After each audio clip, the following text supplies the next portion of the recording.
This is a bunch of boys hanging out at the mall in Bridgewater, New Jersey. Okay, and you're going to see an older boy and a younger boy, and they're going to talk to each other. And then, as boys are known to do, a fight breaks out, and then you will see the police come and respond to a fist fight in the mall. Okay, watch this. Right now. Go outside right now. Andrew. No, right out there. Go right talking to an Andrew. Right here. Get up. Get up. Right here. Go outside right now. Go outside right now. You're talking to an Andrew. What are you going to do? You know I can have my face. Come outside. Come outside. Oh, shit. Yo.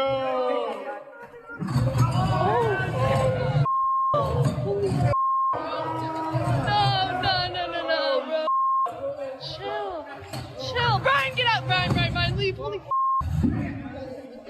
Oh. Holy shit. What the Holy shit. Oh no. Holy f. Yo, it says he's black. Racially motivated. I mean, out of the mouths of babes, right? Out of the mouths of babes. So, boys get into fights. It happens. It's not comfortable to be around them. They also smell. You ever go into a boy's room? Sucks, man. Oh. But anyway, here's two kids. They're at the mall. One is clearly older, and the other one is clearly black. And the kid that was arrested, the kid that was handcuffed, is the kid who was, and now we know the story, the kid who was arrested was defending another kid from being bullied by the older kid. And he's the one that got arrested. He's the one that was detained. He was the one that was handcuffed and then whisked away to like a mall security office and held there for half an hour till his mother came, right? Now, his mother, this is amazing. His mother knew what to do. His mother literally called Ben Crump. Literally called Benjamin Crump. It's funny. The things that you don't want to see as a black family is Ben Crump at your door. Okay. The things you don't want to see as a Russian today is Clarissa Ward in a helmet standing in your town. Just like in Florida, we don't want to see Jim Cantori any time ever. Okay. Because that means, we're getting blown away. You understand? But the mom actually gave an interview, okay? And she didn't even want to go there. She didn't even want to say, what was obvious to anybody and everybody, including the kids that were there, about why her son was detained and handcuffed. And the other kid, who clearly started the fight, was, fine. He was told to go. I just can't understand it. I don't. I keep trying to wrap my mind around it, and in no possible scenario does it make sense to me. If I hate to say this, but if it wasn't for race, then what is it? What made them tackle my son, not the other kid? What made them be so aggressive with my son and not the other kid? Why is the other kid sitting down, looking at my son be humiliated and put into cuffs? It just doesn't make sense. That makes me angry. What does this do when there's already so much mistrust between black communities and police? What if there hadn't been so many people recording this on their phone, Ebony? It could have been worse. I feel like if it wasn't in a mall setting where there were so many eyes, if they did that when there were so many eyes, I can't imagine if it was in any other scenario. That's scary, especially knowing what has happened before. It's just scary to think of it. And I would like to, have us trust the cops. I'm not saying all cops are bad, but what I'm saying is there's a few out there that feel they are above the law, I would say. I just don't understand, to be honest. She is bending over backwards not to say look, this is because my child is black and the aggressor was white. She's bending over backwards to say, I can't explain it to myself, and I really hate to say it, but if it's not race, what is it? What is it? But it scares me that if this didn't happen in a mall where there are cameras everywhere, and this was my son, let's say in the parking lot or in a car with a broken tail light, or, what could have happened, especially knowing all the stuff that has recently happened. But she is trying so hard to be fair and not condemn police as a group of, and yet her son is viewed as being part of a group of.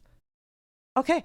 I mean, I don't know how else to show you how disparate the justice system is. I don't know how else to explain to you that even when it comes to, non-performance enhancing drugs and performance enhancing drugs, there are two different results based on the color of the athlete. That when a man is accused of a lesser crime than the Prince of England, okay, which was attempted rape of a minor versus rape of a minor and sex trafficking of a minor, one can buy his way out because his mommy can, pawn a scepter or some such thing to make the money.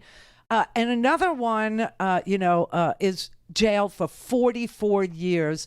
And then on the back end of the 44 lost years, obviously this man was viewed as not being valuable, not having any worth in society, to the point where a prosecutor withheld evidence at his trial, allowing him to go to prison to make him, the prosecutor a big man in town.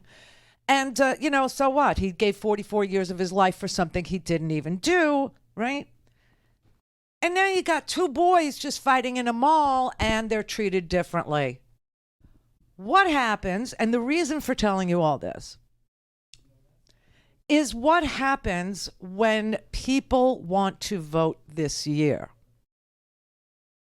What happens when it's become so hard to vote based on where your zip code is, based on the character of your district, based on the character of your community, based on the voting preferences, let's say, of your district and or community. Well, I'm here to tell you that Jim Crow is back. Okay, Jim Crow is here. I don't know that it ever left. I mean, Jim Crow is like, it's a relic of the South, but it's everywhere now. It's in little burbs. It's all over the place now. It's like we had a few years of saying, all right, let's try this, anti-Jim Crow thing. Let's try civil rights. And you know what? It hurts too many Republicans. You know what? We can't win elections anymore. You know what? We never solved a single problem that, people care about. And so, now we're just going to have to go back to Jim Crow. Maybe we'll call it James Vulture or something. Give it a new name. Jimmy Raven. Something more, pizzazzy than Jim Crow. Because they heard of that. And we'll just inflict it on people yet again because it doesn't work. This racist letting everybody vote thing, it doesn't work for Republicans. It doesn't. So maybe we'll just, go back to voter suppression the old-fashioned way. I mean, it's happening. It's happening. I've learned, just from reading the newspaper and now finally mainstream media is reporting on it, that 30% of the Texas changed their voter laws. Why? Trump won Texas. There was no fraud in Texas.